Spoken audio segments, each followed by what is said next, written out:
हाँ। गीता गंगा च गायत्री सीता सत्य सरस्वती ब्रह्म बलि ब्रह्म विंध्या त्रिसंध्या मुक्ति गेनी अर्धमात्र चिदानंदम भुवाग्नि भ्रांति नाशिनी वेद तरे परानंदम तत्व ज्ञान मंजरी।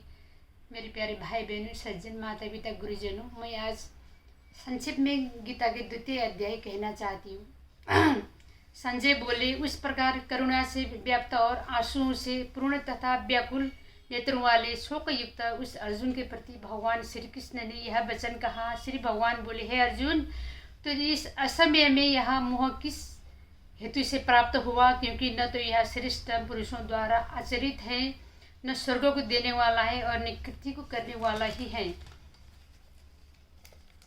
इसलिए हे अर्जुन, नपुंसकता को मत प्राप्त हो, तुझमें यह उचित नहीं जान पड़ती है, परंतु हृदय को तुच्छ दुर्बलता को त्याग कर युद्ध के लिए खड़ा हो जा। अर्जुन बोले, हे मधुसूदन, मैं रणभूमि में किस प्रकार बाणों से भीष्म पितामह और द्रोणाचार्य के विरुद्ध लड़ूंगा? क्योंकि हे मधुसूदन, वो दोनों ही पूजनीय हैं। इसलिए इन महानुभावों गुरुजनों को मारकर मैं इस लोक में भिक्षा का अन्न भी खाना कल्याणकारी समझता हूँ। क्योंकि गुरुजनों को मारकर भी इस लोक में रुधिर से सने हुए अर्थ और कामरूप भोगों के ही तो भोगूंगा।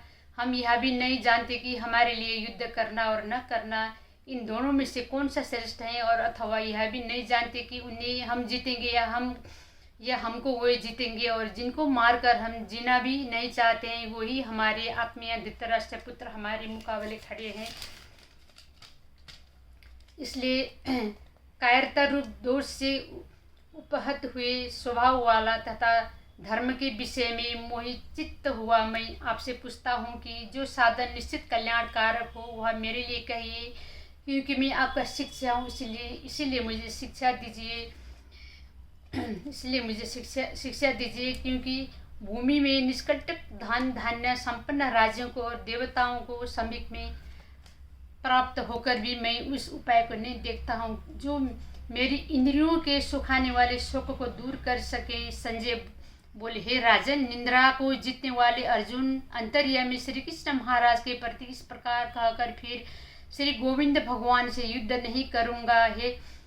हे भरतवंशी धृतराष्ट्र, अंतर्यामी श्री कृष्ण महाराज दोनों सेनाओं के बीच में शोक करते हुए उस अर्जुन को हंसते हुए से वचन यह बोले। श्री भगवान बोले, हे अर्जुन, तूने शोक करने योग्य मनुष्यों के लिए शोक करता है और पंडितों के से वचनों को कहता है, परंतु जिनके प्राण चले गए उनके लिए और जिनके प्राण नहीं गए हैं उनके लिए भी पंडित जन तो शोक नहीं करते हैं। न तो ऐसा ही है कि मैं किसी काल में नहीं था, तू नहीं था, अथवा ये राजा लोग नहीं थे, और न ऐसा ही है कि इससे आगे हम सब नहीं रहेंगे। जैसे जीवात्मा की इस देह में बालकपन, जवानी और वृद्ध अवस्था होती है, वैसे ही अन्य शरीर की प्राप्ति होती है। उस विषय में धीर पुरुष मोहित नहीं होते। हे कुंती पुत्र, सर्दी गर्मी और सुख दुख को देने वाले इंद्रिय और विषयों के संयोग तो उत्पत्ति विनाशशील और अनित्य है। क्योंकि हे पुरुष श्रेष्ठ, दुख सुख को समान समझने वाले जिस धीर पुरुष को ये इंद्रिय और विषयों के संयोग व्याकुल नहीं करते, वह मोक्ष के योग्य नहीं होते। असत वस्तु की तो सत्ता नहीं और सत का अभाव नहीं है। इस प्रकार इन दोनों का ही तत्वज्ञानी पुरुषों द्वारा देखा गया है। नाश रहित तो तू उसको जान जिससे यह संपूर्ण जगत दृश्य वर्ग व्याप्त है। इस अविनाशी का विनाश करने में कोई भी समर्थ नहीं है। इन नाश रहित अप्रेम में नित्य स्वरूप जीवात्मा के ये सब शरीर नाशवान कहे गए। इसलिए हे भरतवंशी अर्जुन, तू युद्ध कर। जो इस आत्मा को मारने वाला समझता है तथा जो इसको मारा जानता है, वो दोनों ही नहीं जानते क्योंकि यह आत्मा वास्तव में न तो किसी को मारता है और न किसी को मरवाता है। न आत्मा कभी जन्म लेता है, न मरता है। न आत्मा को कभी हवा सुखाती है, न पानी गलाता है।